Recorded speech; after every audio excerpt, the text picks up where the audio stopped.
Welcome to another episode of Jay Leno's Book Club. Remember, no weight loss, no self-help, just stuff that rolls, explodes, and makes noise. This book, High Voltage, the fast track to plug in the auto industry. Jim Montevalley, am I saying that right? Pretty close. Montevalley. Yep. Montevalley, Jim Montevalley. Tell us about the book. Well, I think we're at a very critical time in the auto industry where we're making the transition to electrifying the vehicle. I think that's really finally happening after a lot of false starts. Right.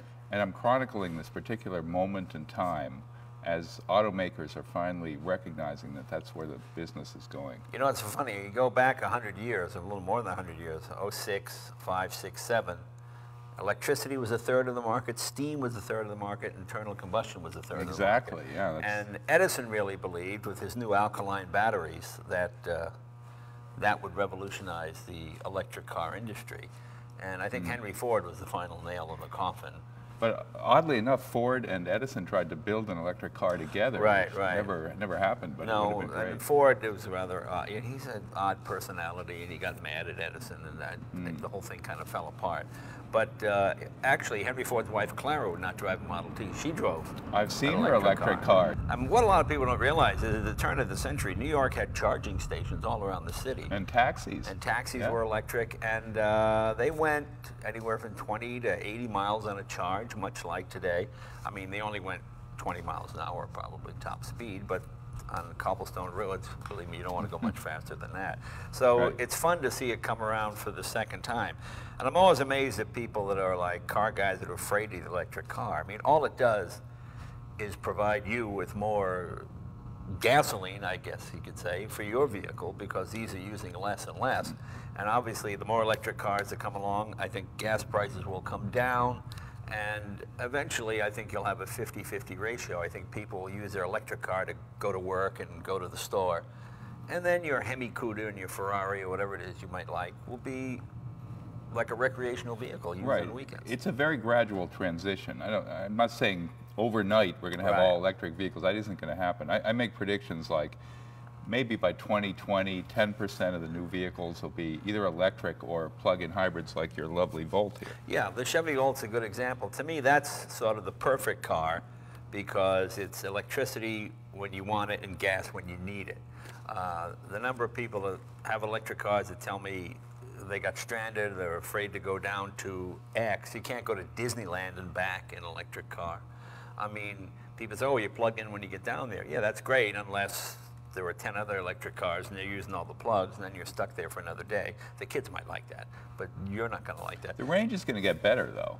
I mean, if you look, say, at the Tesla Model S, which is about to come out, that's going to have 300-mile range on batteries. Of course, you end up with a humongous battery pack. Yeah, but you know, electricity to me is like sex. People have no compulsion about lying about it. Oh, I get, even people who have them want to believe that they're getting 100 miles on a charge. But they're really not, because sooner or later you're going to want to turn on the air conditioner or turn on the lights or play the radio.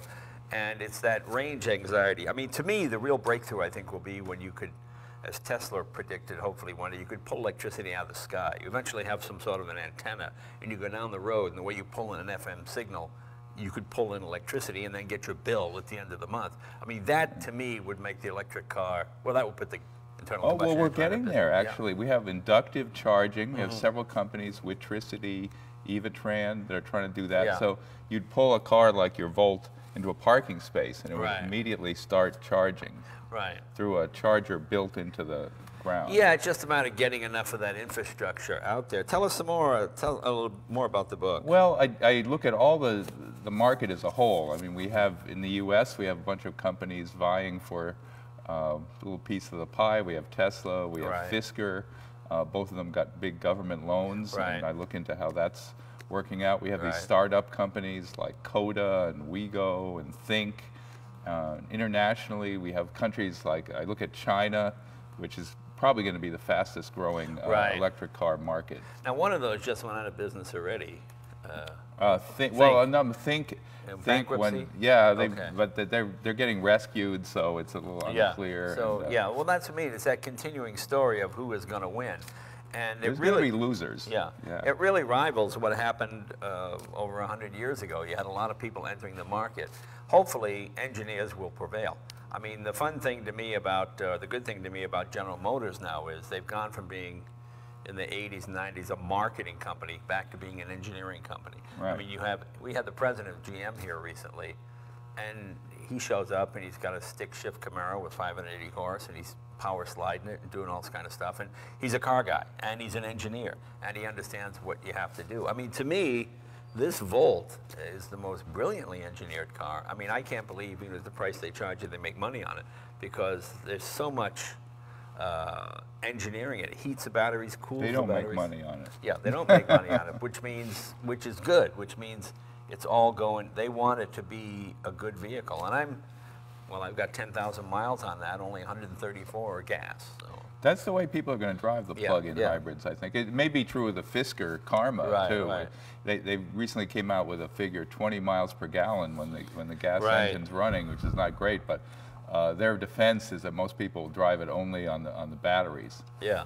What's some more intrigue in here that we might find fascinating? Well, are the government's loans? I mean, just you look at Fisker and Tesla together, it's almost $1 billion of our money. That's a big gamble on that, and everything depends on gas prices to me. And I look at that. I mean, my predictions of how many EVs are going to be on the road are variables depending on how much gas costs. Right. And I think in general we're heading towards peak oil, and global warming is also a driver to make things go electric. But now, do you think that oil prices will eventually plummet, and then people go back to buying? Oh, it's back down to $1.15 or $2 a gallon. Let's get a Hummer or something of this nature, because obviously, I mean, I see it already. We are probably 6% or 7% less gas usage than we were last year, just for the EVs that are out there now in the better mileage. So the oil companies, well, they got to, it's supply and demand. So they will probably lower the prices. Do you think that would happen? Right. Well, it's funny. There's all these cycles that are caused by different forces, like recession obviously causes people to drive less, and that reduces the price. But demand, when demand soars, when we're back in the economy's running smoothly, then demand is higher. You have a lot of demand from India and China, which is the fastest growing demand, and that pushes prices up. So there's factors. So does Brazil become the new Saudi Arabia? They have the lithium ion. That's where most of the lithium ion batteries come from. So So then again, now we're Brazil, Chile, Ecuador, Bolivia. They have huge amounts of. I don't think we're going to have a problem with lithium supplies. Right. There's the batteries in this car and a lot of the. Well, you have environmental problems there too, because the way that particular thing is mined, it's kind of a scorched earth policy too, isn't it, at this point? So one thing I found is people really worry about battery disposal. Right. What will happen to the battery at the end of its life? Most car companies, including GM, including Tesla, have battery take-back programs. Right. And the batteries are going to have value at the end of their useful life in the car. Because they could be rebuilt, correct? Right. And there'll probably be 65% of your battery's life still there. So they can use it for stationary power, for utilities, a lot of different things. And the lithium has value, so you could always recapture it. Well, even now, if you have a car and your battery goes dead, you bring your old battery back to a shop and they'll give you $3 to $5 for it, just for the core. So it's always worth something. And people worry that the battery packs, that they'll have to replace the battery pack, and it's going to be really expensive. That is a legitimate worry. But I think the Prius has been on the road for 10 years.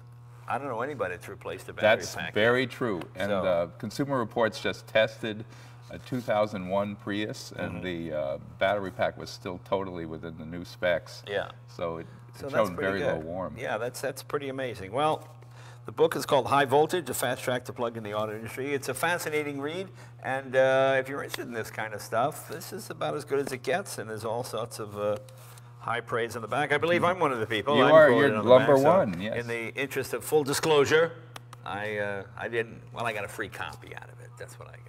I write about this car business for the New York Times and for Car Talk at NPR and Mother Nature Network. I'm all over the place writing about this as it's unfolding. It's hard to know how the story ends. We'll find out. Yeah, like to say, if you like stuff that rolls, explodes, and makes noise, it's not all Hemi Cudas and Ferraris.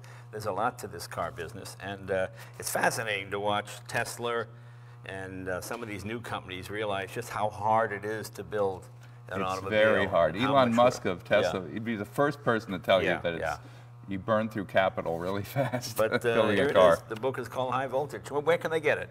You can get it anywhere. It's published by Rodale. It'll be out very soon. And cool. And just Google it. Check Amazon. Check Amazon. Yeah. Okay. Very, very good. Jim, thank you very much. Great. Thank you, Jay.